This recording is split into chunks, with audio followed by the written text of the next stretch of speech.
Assalamualaikum warahmatullahi wabarakatuh. Perkenalkan, nama saya Rian Kurniawan. Jadi kali ini saya akan mempresentasikan tentang pengelolaan keuangan untuk tugas 11 pengantar bisnis. Jadi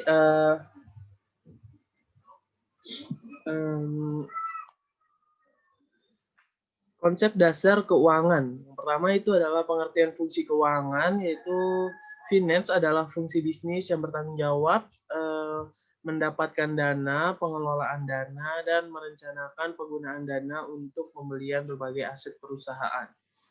Kemudian yang dilakukan oleh manajer keuangan, yang pertama itu adalah merencanakan keuangan, atau yang kedua itu penganggaran dana, yang ketiga itu mendapatkan dana, yang keempat adalah pengendalian dana, yang kelima mengumpulkan dana, yang keenam pemeriksaan, yang ketujuh adalah pengelolaan pajak, dan yang kedelapan adalah memberikan nasihat kepada atasan soal keuangan perusahaan.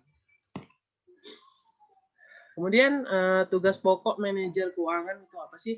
Yang pertama itu adalah memperoleh dana atau keputusan pendanaan. Yang kedua adalah penggunaan dana atau keputusan investasi.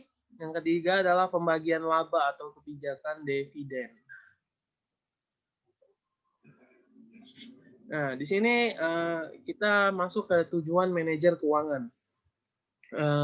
Tujuannya adalah untuk dapat mengambil keputusan yang benar. Manajer perlu menentukan tujuan yang perlu dicapai, di mana keputusan yang diambil akan membantu mencapai tujuan yang telah ditetapkan.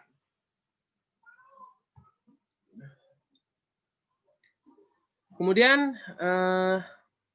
di sini ada tujuan manajemen keuangan. Yang kedua adalah yang secara normatif, yaitu tujuan keuangan perusahaan adalah untuk memaksimumkan nilai perusahaan.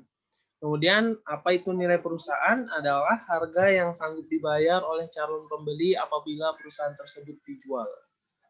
Kemudian di sini ada meningkatkan daya saing perusahaan. Bagaimana caranya? Yaitu dengan meningkatkan daya saing perusahaan adalah fungsi bisnis harus bisa mengelola pihak manajemen agar dapat meningkatkan daya saingnya sesuai bidangnya. Seperti pemasaran harus bisa memasarkan dan inovasi-inovasi baru yang bisa bersaing oleh pesaingnya, perusahaan pesaing.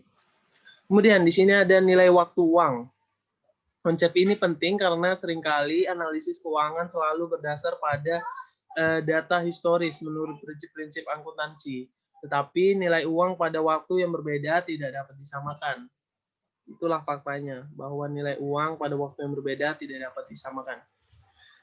Kemudian di sini ada rumusnya. Untuk menghitungnya menggunakan rumus yang nilai sekarang, yaitu PV sama dengan KN per dalam kurung 1 plus R pangkat N 1 plus R pangkat N. Yang bisa disebutkan bahwa PV adalah present value atau nilai sekarang, KN adalah arus kas pada tahun ke N, R itu adalah tingkat bunga, dan N adalah tahun ke N. Kemudian menghitung pada nilai masa depan, yaitu FV sama dengan KO dalam kurung 1 tambah R pangkat N. Yang dituliskan adalah FV adalah future value atau nilai mendatang, dan KO adalah arus kas awal, R sama dengan tingkat bunga, N adalah nilai tahun ke N. Kemudian di sini adalah ada lingkungan keuangan. Dituliskan situ adalah pasar finansial, yaitu merupakan pertemuan antara permintaan dan penawaran terhadap aktiva finansial. Kemudian ada lembaga keuangan. Ini bertujuan agar lembaga di atas bisa berjalan dengan lancar. Dan lembaga keuangan ini dibagi menjadi dua, yaitu sistem moneter atau otoritas moneter, yaitu bank sentral, dan bank pencipta uang giral atau bank umum.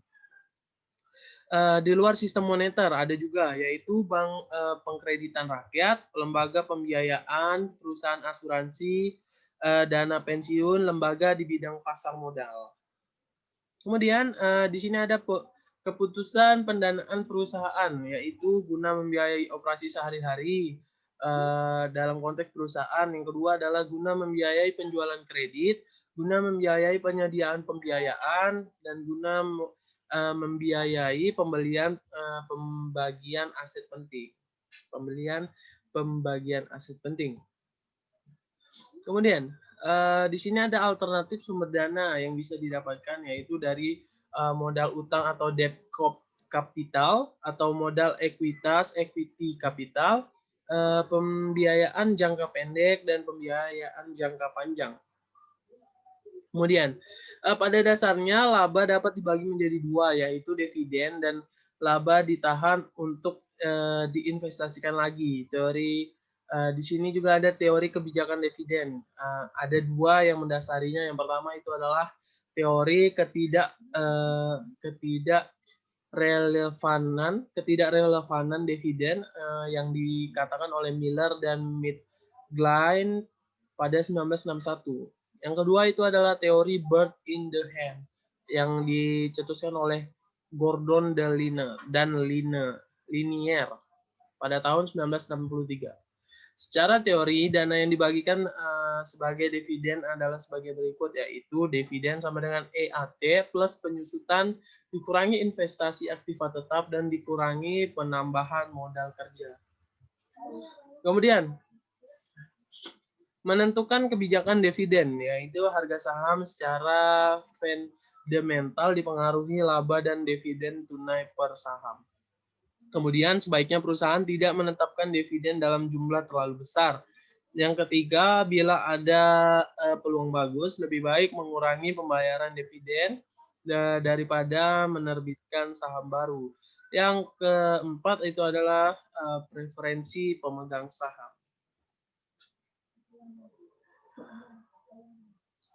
Oke, itulah yang bisa saya presentasikan untuk materi bab 13 ini atau untuk tugas 11 ini. Lebih dan kurangnya saya mohon maaf. Wabillahi taufiq wal hidayah. Wassalamualaikum warahmatullahi wabarakatuh.